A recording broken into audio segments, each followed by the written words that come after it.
চলুন আপনাদেরকে আজকে একটি ভিডিও দেখাই, বানরের ভিডিও। বানরগুলো মূলত ইন্ডিয়া থেকে চলে আসে। কোনো জায়গায় ইন্ডিয়ার ব্রাকাটা আছে, আবার কোনো জায়গায় নেই। এদিকে আসে অনেক ভুট্টা ক্ষেত শুধু লাগায়, সবাই ভুট্টা খেতে এসে থাকে। এবং বানরটি মূলত পানি খাওয়ার জন্য নেমেছিল নদীতে।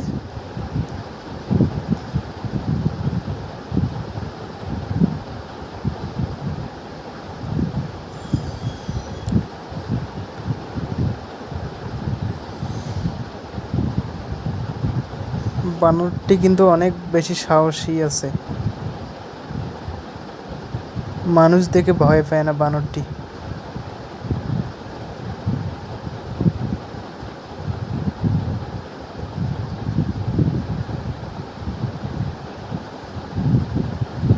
আমাদের দেখেও বানরটি যাচ্ছে না, আবার কাছে এসে দাঁড়ায় বানরটি। আসে